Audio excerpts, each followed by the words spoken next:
Bonjour, ici Mylène Lavoie. Aujourd'hui, je vous présente deux suggestions de lecture. Je vais vous présenter deux livres, possiblement des livres que vous pourriez aimer lire cet été. Donc, la façon que je vais fonctionner, c'est que je vais faire comme un combat de livres, mais il n'y aura pas de perdant, pas de gagnant. En fait, les seuls gagnants, ça va être vous à la maison parce que vous allez peut-être avoir une bonne idée de lecture pour vos vacances.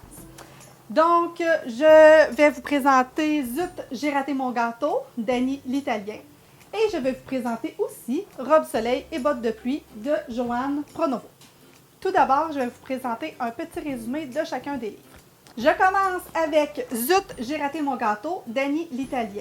Dans ce livre-là, c'est un roman dans lequel on va suivre l'histoire de trois femmes.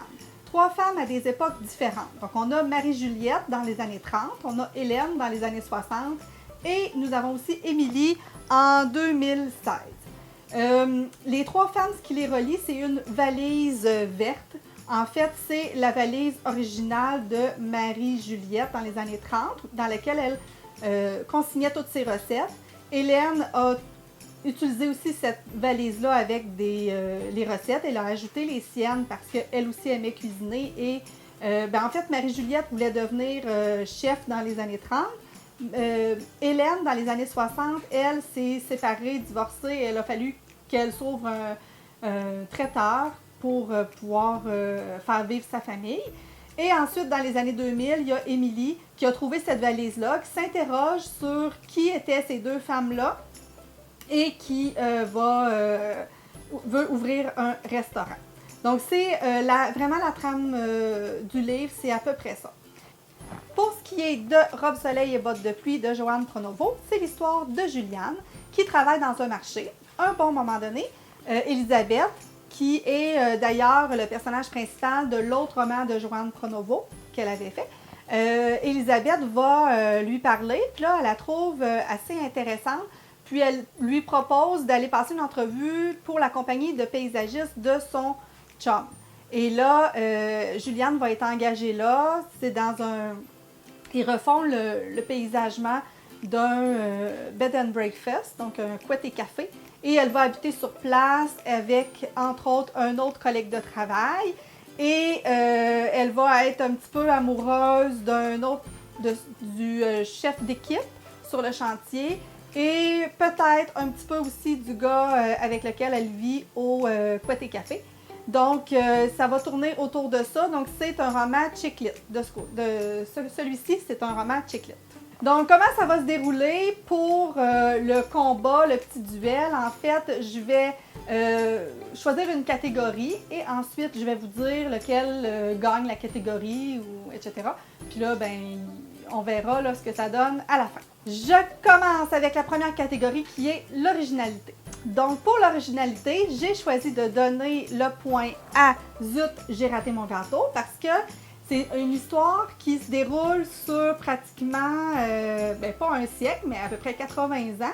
Et c'est une histoire qui est originale, on ne voit pas ça souvent. Donc, j'ai décidé de donner le point à Annie l'Italien pour cette catégorie-là.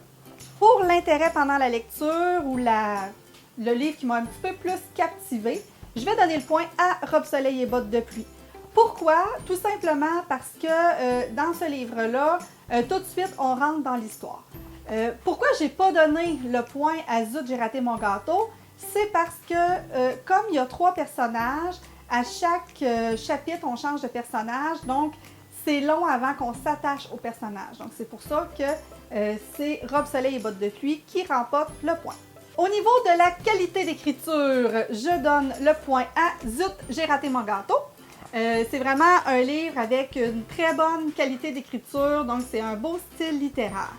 Par contre, je veux mentionner que dans Robe Soleil et bottes de pluie, l'auteur a fait vraiment un effort au niveau des dialogues parce qu'il y a des personnages qui ont certains parlé.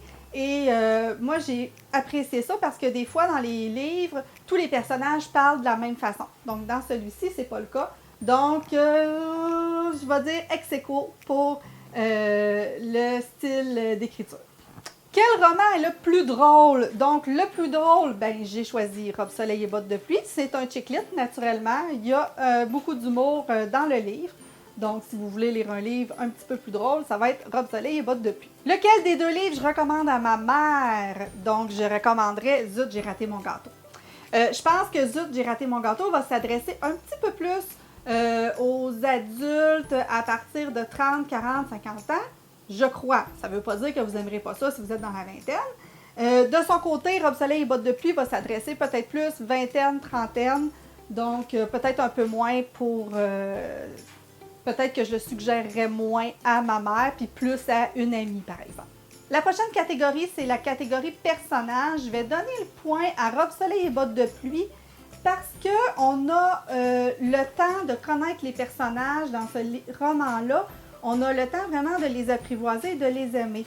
C'est pas que dans Zut, j'ai raté mon gâteau, on n'apprend pas à les connaître. C'est juste que comme il y a moins de pages dédiées à chacun des personnages, on s'attache un petit peu moins. Mais quand même, les deux, là, c'est des beaux personnages dans les deux livres, là.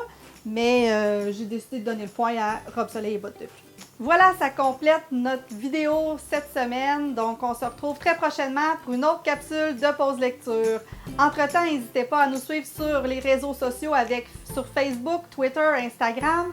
Aussi, vous pouvez aller visiter notre site web Pause Lecture parce que je ne suis pas la seule à faire des chroniques. Donc, on a des collaborateurs qui publient des chroniques régulièrement. Donc, n'hésitez pas à aller sur notre site. Donc, on se revoit très prochainement. Bye!